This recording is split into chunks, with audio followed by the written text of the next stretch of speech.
नमस्कार, C news Bharat में आप सभी का स्वागत है। खबर महाराष्ट्र के जालना से है, जहां गाय धारकों को 7/12 दिलाने की मांग को लेकर शिवसेना के दलित अघाड़ी जिला प्रमुख एडवोकेट भास्कर मगरे ने लाक्षणिक भूख हड़ताल पर बैठक की। उनकी मांग है कि सरकार के निर्णय के अनुसार 7/12 को वैध कर दिया जाए और दलित आदिवासियों के 7/12 को कंप्यूटरीकृत कर दिया जाए ताकि बैंक उन्हें ऋण दे सके। इस मौके पर प्रदर्शनकारियों की ओर से बड़ी संख्या में दलित, आदिवासी, काश्तकार, भूमिहीन समेत महिलाएं मौजूद रहीं। वहीं एडवोकेट मगरे ने सरकार द्वारा इस पर शीघ्र निर्णय नहीं लेने पर तीव्र आंदोलन की चेतावनी दी है। आज माझं या ठिकाणी एक दिवसाचं लाक्षणिक उपोषण आहे आणि ते सरकारचं आणि प्रशासनाचं लक्ष वेधून घेण्यासाठी एक लक्षवेधी म्हणता येईल, अर्थात ते उपोषण आहे।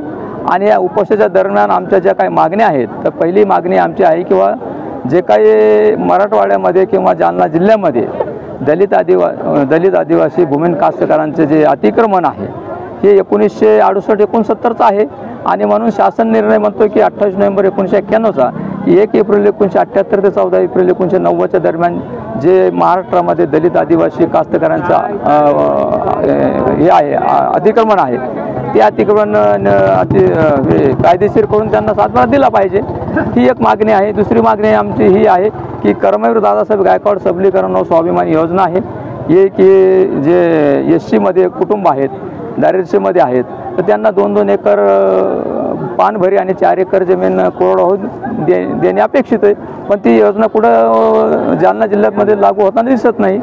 तिसरी मागणी जी आहे आमची की ज्या दलित आदिवासी लाभार्थ्यांना शासनाने प्रदान केलेल्या जमिनी आहेत, त्याच्यामध्ये गायरान आहे, सिलिंग ॲक्टमध्ये जमीन आहे, तुमची इनामी जमीन आहे, या जमिनी ज्या आज कम्प्युटराइज 7/12 मध्ये त्या आज पोट खराबीमध्ये त्यांच्या नावावर नाहीत आणि म्हणून त्यांच्या नावावर नसल्यामुळे बँक त्यांना कर्ज देत नाही किंवा सरकार त्यांना कसल्याही प्रकारची मदत करत नाही। तर आता मुख्यमंत्री साहेबांशी, आमचे नेते खोतकर साहेबांशी चर्चा झाली की त्यांनी आमची बैठक लावली मुंबईला की ॲडव्होकेट भास्कर मगरे, अर्जुनराव खोतकर आणि मुख्यमंत्री शिंदे साहेब यांची काही पुढच्या आठवड्यामध्ये मीटिंग लावली। आता त्या मीटिंगमध्ये काय चर्चा होईल त्यानंतर मग आमच्या आंदोलनाची दिशा आम्ही ठरवू। मी ॲडव्होकेट भास्कर मगरे, शिवसेना दलित आघाडीचे जिल्हा प्रमुख आहे आणि दलित आदिवासियांचा नेता है। महाराष्ट्र से सी न्यूज संवाददाता शबीर पठान की रिपोर्ट। फिलहाल इस खास रिपोर्ट में बस इतना ही। देश दुनिया की तमाम खबरों की जानकारी के लिए आप देखते रहिए सी न्यूज भारत। हर खबर आपके साथ, आपके हाथ।